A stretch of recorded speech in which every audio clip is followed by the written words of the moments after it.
arrives at the policy dialogue engagement with stakeholders in Lagos. Abolade Salami reports.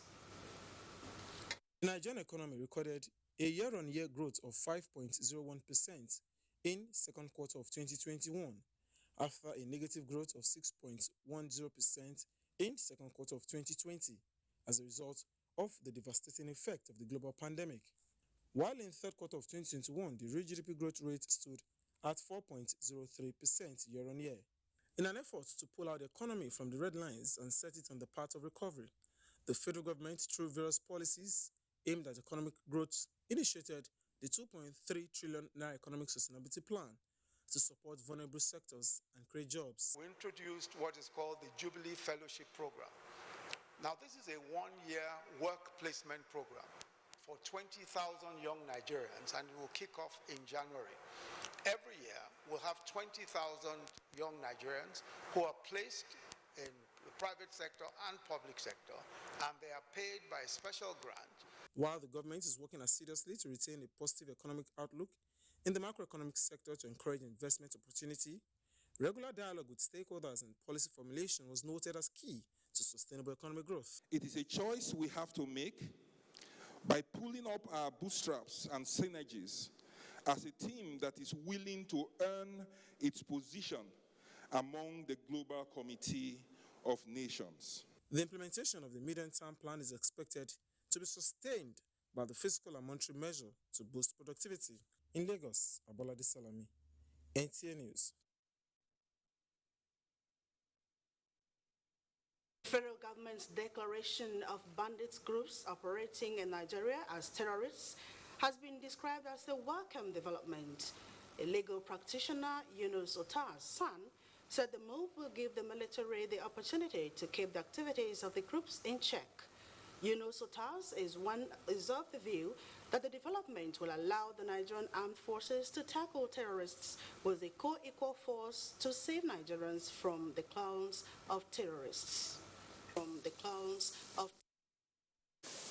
The bandits, the Boko Harams and so on, qualify as terrorists, even under the United Nations and international law. And the Attorney General, to my satisfaction, followed the step one by one. And I am so happy that they have declared this group a terrorist group. Because if you don't declare them like that, there is the qualification to the amount of force you can use on them. But once they are so declared, you can use any force that will prevent them from continuing their terrorist attack.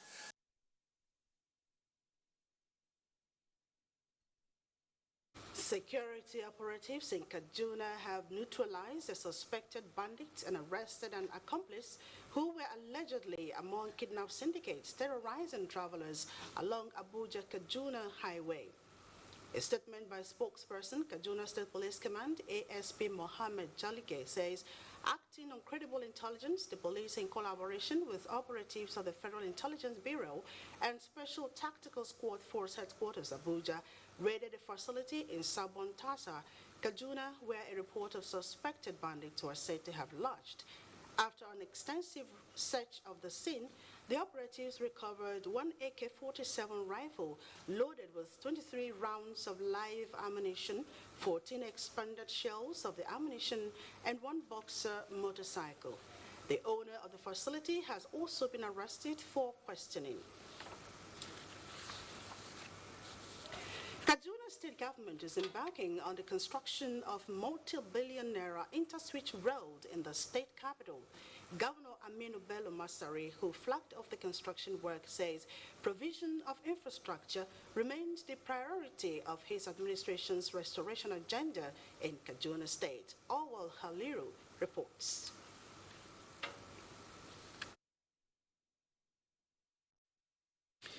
Nigeria has recorded 58 new cases of COVID-19, with Imo recording the highest number of 27, followed by Lagos and Rivers State with 9 cases each, Bayelsa, FCT, Kano, and Niger tie at 2 cases each, while Bauchi, and Plateau recorded 1 case each, bringing the total number of COVID-19 confirmed cases in Nigeria to 213,982, with 207,184 discharged and 2,975 deaths. Today's report, however, includes 27 confirmed cases reported for FCT on 26th of November 2021, 2 cases of Niger State for 26th November 2021, 8 discharge cases for Imo State for 26th November, and 52 discharge cases for FCT for the same date. Drug abuse has torn families apart and have utterly decimated an entire generation of people, young and old. In recent times, there is a frightening drug phenomenon sweeping across the southeast. The culprit drug, which is locally called Mkpudumiri, is a brand of crystal methamphetamine, a water-soluble crystalline powder. In this report, Chideye Nwoye tries to find out more about the drug and its effects. Generation of poor, unemployed, underemployed youths, as well as those who lost their jobs due to one problem or the other, seem to have taken to illicit drugs as an escape from poverty and depression. According to a 2018 survey conducted by Nigeria's National Bureau of Statistics and the Center for Research and Information on Substance Abuse, 1 in every 7 persons in Nigeria aged between 15 to 64 had used a drug in the past years. Apart from the cases of drug addicts witnessed in many parts of the country, the Southeast Zone recently seems to be on the center stage as 1,000 youths from the zone are getting addicted to or treating themselves to a dangerous hard drug locally called Mbulumili, which is methamphetamine or crystal meth, a synthetic water-soluble drug which affects the brain when smoked, snorted, swallowed, or injected. However, the crystal meth or methamphetamine has no medical use as it damages the brain and the central nervous system. Currently, we do not have that surge in Federal Neuropsychiatric Hospital Enugu, but we do have cases of patients. At least currently, we have not less than 3 to 4 cases that have used it, people that have used it on admission. From 2009 till date, the United Nations Office on Drugs and Crime and the Nigerian Drug Law Enforcement Agency, NDLEA, have destroyed some laboratories where the drugs are produced and have arrested some drug addicts and barons. Of late, we have discovered clandestine laboratories that produces these supposed illicit drugs. I think that is why we are having that increase in abuse. And incidentally, the destructive rate to human is higher than other drugs. The early signs of crystal meth addiction include looking haggard and unkempt, borrowing and stealing of money, and other negative behavioral problems, while its effects include restlessness, high temperature, and possible death. According to health experts, there is no cure for the drug addiction, which makes it dangerous, but behavioral therapy is often adopted. Key players believe that it is crucial to focus more on the preemptive rather than the reactionary measures against this epidemic, and the approach needs to be multifaceted, coordinating with all stakeholders, including government, faith-based organizations, and community leaders. In Enugu, Chineye Nwoye, NTA News. And of course, that report sets the stage for our discussion today on Panorama, which centers on the effect of crystal meth. And with me in the studios to discuss is none other but Ede Elijah. He is the Director, Worldwide Initiative Against Suicide and Drug. It's good to welcome you to Panorama today, sir. Thank you so much. All right, let's quickly look at this drug, crystal meth. What exactly is crystal meth? Okay. In Southeast, the popular name is Mbulumili, but globally it's called methamphetamine, and currently it's used by 26 million people around the world. It's a very powerful stimulant drugs. The key thing that people drive for using it is they feel that euphoria than the normal self. You know, they want to take themselves out of the world. They want to have a feeling that ordinarily they will not have without the use of that drugs. Okay, what do you think is the health implication of this drug? A lot have been said about the health implication, but basically the drug affects the CNS, that is central nervous system. You see that the person will have a character deficiency or behavioral problem. Some people cannot sleep again. They will keep awake for like days, for months, depending on the person's age, sex, and how long the person have consumed it and how often the person consume it. So the more obvious effect is that of restiveness. The person cannot be himself again, and most people are also loquacious. They are talkative in nature, and what the person is saying has no sense, because when someone is saying something and it has meaning, of course we don't have problem with it. But someone who is saying after some time is no longer normal again, because we need meaningful words to communicate. Okay, talking about communication, let's look at the short and long-term effect of crystal meth to the individual and, of course, the society at large. Basically, the short-term effect is whoever that consume it, we be living in a world called world of delusion. Some of them will have what we call hallucination. That is, to be hearing voices that ordinarily you won't hear. Okay? So, but the long-term effect is the person can, let me use the word psychiatric, they call them patient. The person can go mad. Okay? And most youths have dropped out of school. I was going through a lady's case. She said she applied for a particular course, which she's supposed to do for 2 years. But she ended up doing that course for 13 years because of this drug. And most of them are rebellious. She said she was rebellious. Her parents can no longer control them. Another one was she lost her father, and because of her character. She lost her mother because of her character. So the long-term effect is that the family will lose, the individual will lose, and the community or the society that is supposed to, gain from that particular youth will also lose, because they say youths are leaders of tomorrow. And when the youth that is supposed to add value to the society is no longer seen, it will affect everything about that society.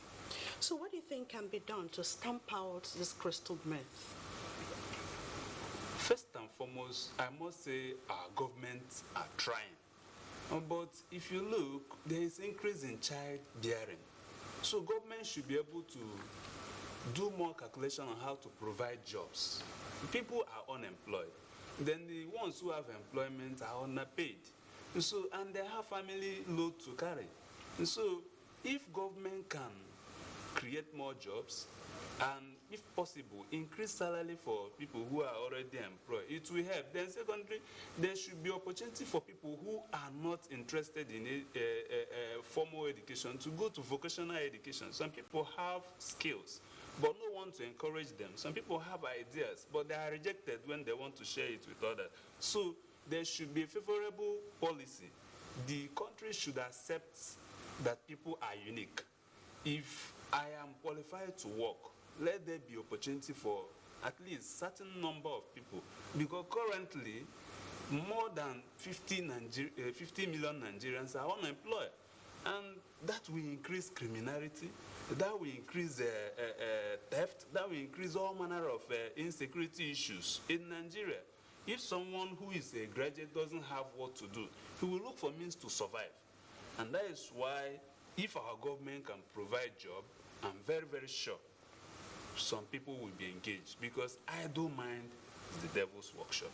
Okay, you've been in the business, of drugs and suicide. You've been an ambassador for all of that. So, what category of people are mostly, into this crystal meth consumption? Okay, the drug doesn't have specification, but people who usually get involved are the youth. By privilege, I'm the president, African Youth Development Council, then the director, Worldwide Initiative Against Suicide and Drugs. We have enjoyed support from all ramifications because they want the youth who are leaders of tomorrow to live up to expectation. So the key people who are abusing these drugs are youth because it's a party drugs. Okay, finally, before I let you go, what advice do you have for youths? Okay, what I will tell the youth is that don't always expect that people will help you. You have to start the process. If you want to succeed, know what you want. When you start doing it, others will see reason to support you. I didn't wait for people to help me. I started. And to the glory of God, I have received certain level of support, both from Nigeria and outside Nigeria. Okay, Mr. Elijah Ede, I must thank you so much for coming on Panorama today. Thank you so much. Thank you, my dear. All right, I've been speaking with Mr. Elijah Ede, Director, Worldwide Initiative Against Suicide and Drug. Moving on, Enugu State government says it will continue to invest in infrastructure and human development of various schools and teachers in the state. The Commissioner for Education, Professor Uche Eze, was speaking at a workshop on improving standard of education in the state. Chika Ugu reports. Basic education is the right of every child. It is to this end that the Enugu State government has continued to train and retrain teachers, prioritize welfare of teachers, build and renovate dilapidated school structures with over 1,500 classroom blocks constructed across the 17 local government areas of the state from the year 2015 to 2020. For any organization to survive, if they don't have an appropriate monitoring and evaluation framework, you'll find it difficult to achieve your results. But because of the constant supervision and monitoring, we are confident that most of our teachers go to school and attend to their lessons. Despite the state government's numerous achievements in ensuring conducive learning environment and qualified teachers, there are still challenges needed to be addressed. ICE generally aims to understand how school systems in developing countries can overcome the ongoing learning crisis in developing countries, including Nigeria, and it manifests in different ways. One is that teachers lack skills and motivation, and children, which are the demand side, they are unprepared to learn. A research collection phase presented by the Research Associate CC Obina Obuike through excerpts from a documentary shows that 3 local government areas of Enugu State were chosen for the research using questionnaires, assessment of students through standardized tests, and communication with community leaders, parents, teachers, and government. Research showed lack of security, lack of toilet facility, unconducive learning environment, among all the challenges, were factors affecting standard education in various communities. The data gathered further informed a summit discussion of government's representatives, research team, and education stakeholders, where a document was signed assuring them of government's commitments to address the challenges raised in the projects and summits. In Enugu, Chika Ugu, NTA News. Technology has been identified as a tool to charge the tourism market, increase reach, enhance the tourism potentialities, and also demand new skills from tourism entrepreneurs.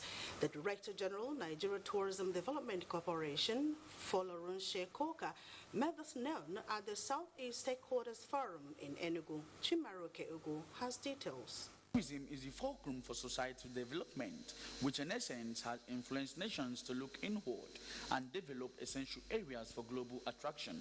It is against this backdrop that an interactive forum for stakeholders of tourism in the Southeast was organized by the National Tourism Development Corporation on utilizing digital tools for optimization and destination marketing. The interactive forum is to enhance digital transformation of tourism and increase the visibility on a global scale to facilitate larger coverage. The future is driven by technology, and technology has a wonderful relationship with tourism. The governor of Enugu State and the permanent secretary, Federal Ministry of Information and Culture, represented, eulogized the choice of the theme, stating that utilizing digital tools will help in boosting the tourism sector in Nigeria. Tourism cannot really thrive effectively without the participation of private investors. Digital transformation has created great opportunities for tourism businesses and destinations. Some keynote speakers and stakeholders maintain that the digital technology will be instrumental in transforming the tourism sector and increasing its revenue. Technology drives development. And with technology, you can expand your markets. Since our country, Nigeria, is blessed with abundant products, it is very easy for us to use this to showcase our products. We have so many sellable sites, tourist sites, that are just not explored.